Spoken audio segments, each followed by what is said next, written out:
Hello and welcome to English Through Experience. I'm ET Tutor and this is a quick Edexcel GCSE English language revision video, and it's looking at question 4. Now I know a lot of people do struggle with question 4.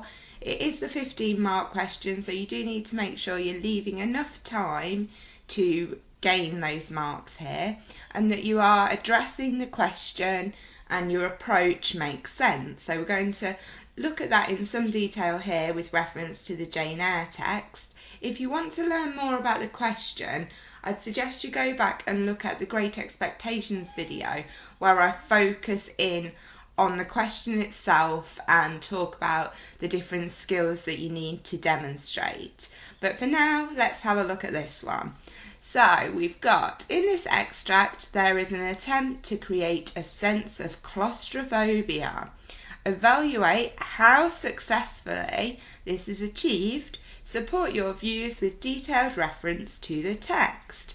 So there's going to be a question focus. This time we're looking at the creation of a sense of claustrophobia. Now it's unlikely that you won't know what this word means here. What you need to do is pause and think about what it is they're asking you to look at, because this will help you to find it when you're going through the extract. So if we're thinking about being claustrophobic, we're thinking about being trapped in, contained, it's not a very pleasant feeling. So these are all things that you'll be looking out for when you're considering what the writer's doing. So we've then got to say how successfully it's been achieved. So all the way through it's using positive language, picking up on the actual parts, possibly mentioning language techniques and thinking about how successful the writer is in using these to create this claustrophobic sense. We need quotes and we need detailed references. So let's have a look at the extract. In terms of your approach, you want to be covering the extract as a whole and you want to be working through it in chronological order. That's the easiest way to do it, because what the author's doing grows, it builds upon itself. So if you're working through in order, if there are changes, you're going to spot them. So it's a really simple way of doing it. It also quite often allows you to make references to structure, and structure might be one of the ways in which the writer's trying to achieve whatever the question focus is. So here we could start by saying straight away the writer is successfully creating a sense of claustrophobia by highlighting that there was no possibility of taking a walk that day.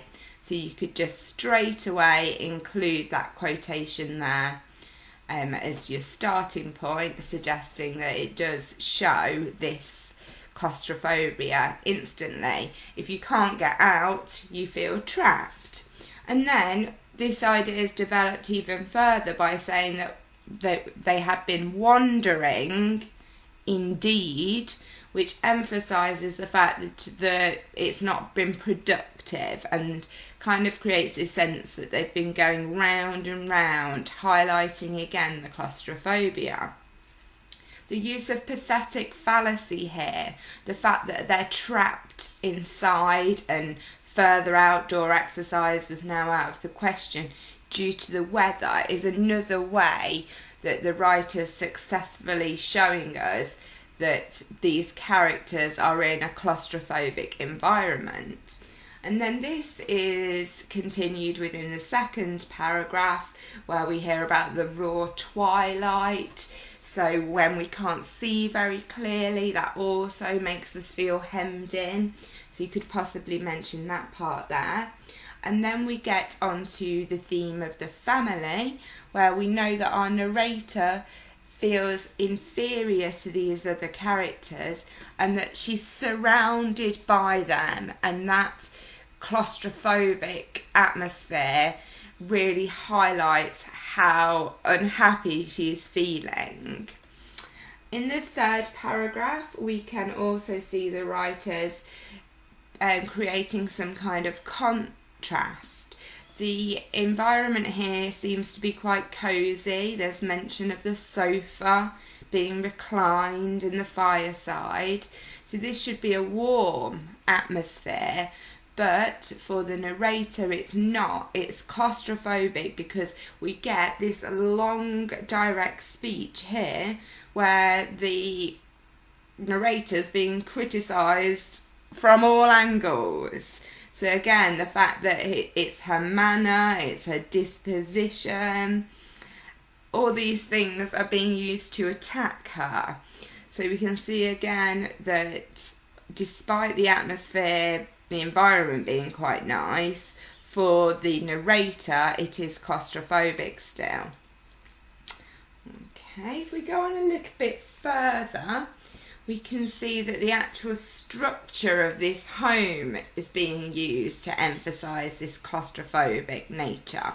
We've got the fact that Jane, the narrator, gets dispensed, but the room she's dispensed to is actually adjoined to the happy scene.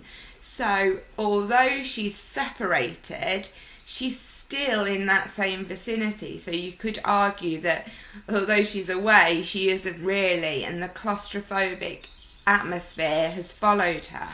And there's a few things from this point that we can comment on in terms of this, and these things highlight themes within the text, such as isolation and being the black sheep of the family. So the theme of the family comes in again. We've got this idea that she is quite lonely, and there's a sense that she feels trapped by the family and by her surroundings. So we've got the fact that she's mounted into the window seat, so she's in a confined space, again relating to this theme of her being trapped somewhere that perhaps she shouldn't be. So we've got her trapped in the window seat, sat cross-legged. Again, this is a pose that can sometimes be seen to make people feel secure, but it could also reflect feeling trapped and entwined within something. And she does mention the curtains as well here. Anytime that people are trapped by curtains or their vision is being obscured, we can argue that there's claustrophobia there. So she finally states quite clearly that she was shrined in double retirement. Then again, we come back to the drapes. So another word for curtains, the folds of scarlet drapery shut in my view. So the writer successfully showing that her life is quite closed at this point, and she can't literally see out, but metaphorically she can't see a way out either. We then get more pathetic fallacy, and it's clear that the only escape from this claustrophobic atmosphere is her ability to turn over the leaves of her book. So she's finding some freedom by reading at this point. And then for an extra insightful point that thinks about symbolism, which is something that you can definitely mention here because it relates to the themes, it relates to the writer's ideas within the text. The book that she chooses is a book about British birds. So birds are something that symbolise freedom. They can fly, they can get away from horrible situations. So it's ironic that this trapped narrator chooses a book that symbolises freedom. Alright then, I hope that has helped a little bit. Try to write up your response, that'll be a really useful revision task. And if you are here for the resits, then please feel free to share a little bit of your work in the comment section below, and if I see it in time I'll try and get back to you before the exams. Thanks for watching, and if you've got any feedback it'd be great to hear from you. Alright then, bye for now.